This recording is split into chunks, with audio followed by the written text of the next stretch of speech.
This is a wee video to show you how to do the very basic knit stitch.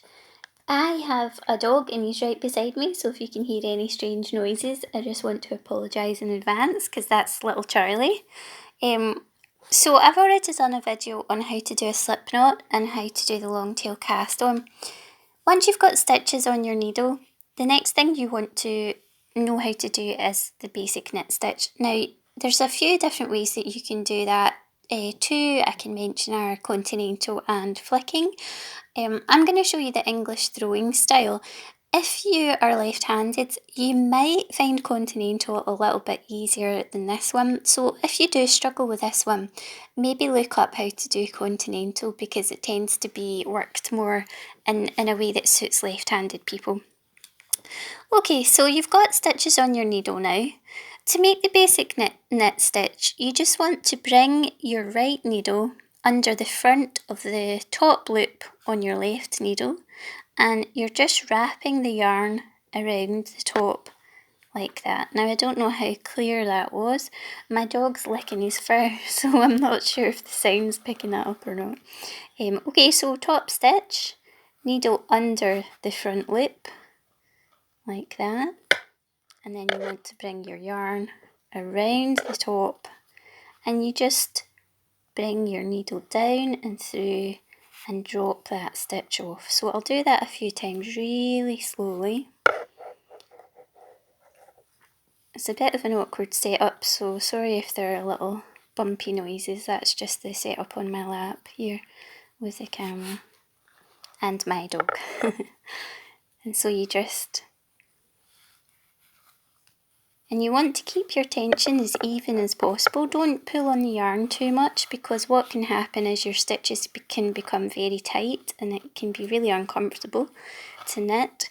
You want to try and keep your tension as even as possible, but that's something that really just comes with practice. The more you knit, the easier you'll find that. Okay. Now, if you're doing the Knitwell scarf, that's basically a scarf pattern that I've come up with for Glasgow Museums for a project that we're doing. It's a very simple garter stitch. So garter stitch basically means that every stitch is the knit stitch.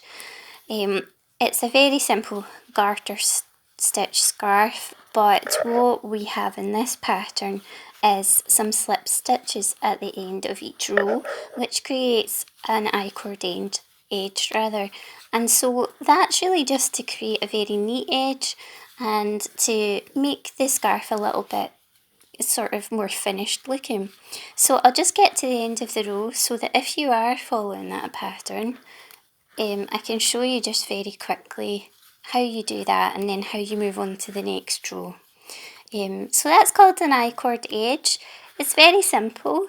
I thought it was worth adding that one other thing into the pattern because I don't think it's too complicated, and it means that you have a scarf that's that bit neater and you're much more likely to want to wear it when you're finished. So I should say, for anybody who hasn't watched the other videos or who's not following the pattern, that I'm just working on 6mm needles and I'm working with West Yorkshire Spinners Retreat chunky yarn. Okay, so once you get to the last two stitches, like that, what you want to do for an I-cord edge is bring this yarn around to the front so that it's in between your two needles, like that.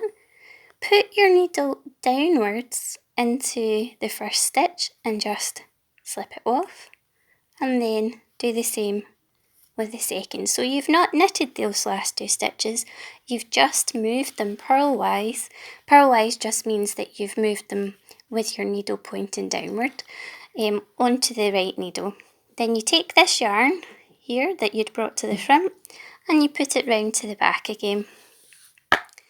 And then the first two stitches on your next row when you turn it over will be a little bit looser. So I'm just going to show you. You just do the same thing. So needle under, yarn around the top, down and drop it off. So again, needle under, that's my dog making little noises there. And then just continue again. So for the scarf pattern, you would just knit right to the last 2 stitches again. Put your yarn to the front, slip them off, turn your work over. So you would do the slip stitches like that again. Turn your work over and knit to the last 2 stitches. Again, you just repeat that over and over again until you get to the end. So I hope that makes sense. I hope that that's been clear enough and you can see the knitting sort of movement.